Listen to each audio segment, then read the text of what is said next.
राज्यामध्ये विशेषतः MMR region असेल, ठाणे, रायगड, पालघर असेल, पुण्याचा काही भाग असेल, नाशिकचा काही भाग असेल आणि इतरही काही भागांमध्ये अतिशय मुसळधार अशा प्रकारचा पाऊस आहे। कालपासनं आपण वेगवेगळे अलर्ट दिलेले आहेत।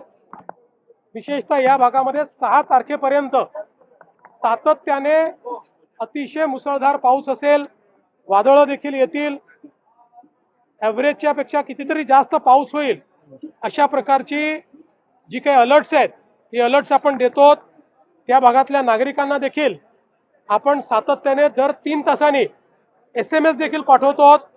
वेगवेगळ्या प्रकारचे अलर्ट्स देखील आपण देतो आहोत। आज अनेक ठिकाणी शाळांना आपण सुट्टी दिली आहे। लोकांना आपण विनंती केलेली आहे की प्रवास टाळता आला तर तो टाळला पाहिजे, जेणेकरून आता ज्या प्रकारे पाऊस आणि ज्या प्रकारचं वादळ आहे त्याच्यामुळे काही अपघात त्या ठिकाणी होऊ नयेत या दृष्टीने त्याचा देखील अलर्ट आपण दिलेला आहे। NDRF, SDRF आणि आपत्ती व्यवस्थापन कक्ष प्रत्येक गोष्टीवर नजर ठेवून आहे। ज्या ज्या ठिकाणी अडचणी तयार होत आहेत त्या ठिकाणी अडचणी दूर करण्याचा प्रयत्न चाललेला आहे। फक्त माझी विनंती आहे, यावेळी आपण नीट अलर्ट सगळ्यांना देतो, लोकांनी ते अलर्ट्स फॉलो करावीत आणि शक्यतोवर त्या अलर्ट्स प्रमाणेच आपण त्या ठिकाणी बाहेर पडावं अशा प्रकारची माझी विनंती आहे। खड्डे मोठ्या प्रमाणात पडले आणि त्यावर आता खूप सोशल मीडियावर जोरदार असं आहे, कनेक्टिंग लिंकवर जिथे कनेक्टर आहे तिथे 2 त्या ठिकाणी खड्डे आहेत, पण पूर्ण कनेक्टिंग लिंकवर खड्डे पडले आहेत वगैरे हे योग्य नाही आहे। मुळामध्ये काही लोकांना याच्यातच आनंद आहे की कुठल्याही गोष्टीला खूप ॲम्प्लिफाय करायचं।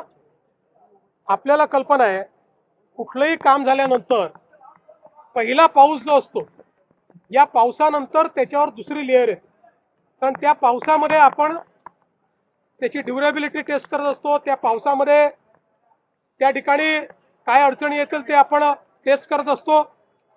पण हरकत नाही, निंदकाचे घर असावे शेजारी, त्यामुळे निश्चितपणे त्या संदर्भात योग्य काळजी MSRDC घेईल। आणि पुन्हा एकदा सांगतो, दरवेळेस तेच त्या गोष्टी सांगाव्या लागतात।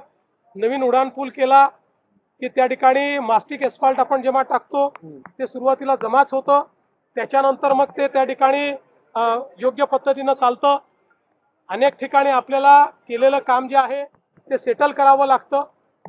या इंजिनिअरिंग गोष्टी आहेत, तथापि निश्चितपणे जर हे लक्षात आणून दिलेलं आहे तर त्याच्याकडे लक्ष दिलं जाईल। कुठे जर काही कमतरता असतील तर त्या कमतरता दूर करता येतील।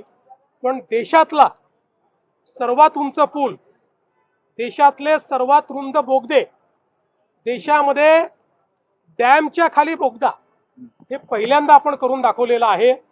त्यामुळे निवड टीका करणं हे टीकाकारांनी लक्षात घेतलं पाहिजे।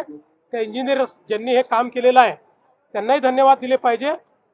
तथापि जे काही या ठिकाणी सोशल मीडियावर त्यांनी मांडलेलं आहे, काय रेक्टिफाय करायचं असेल तर रेक्टिफाय केलं जाईल।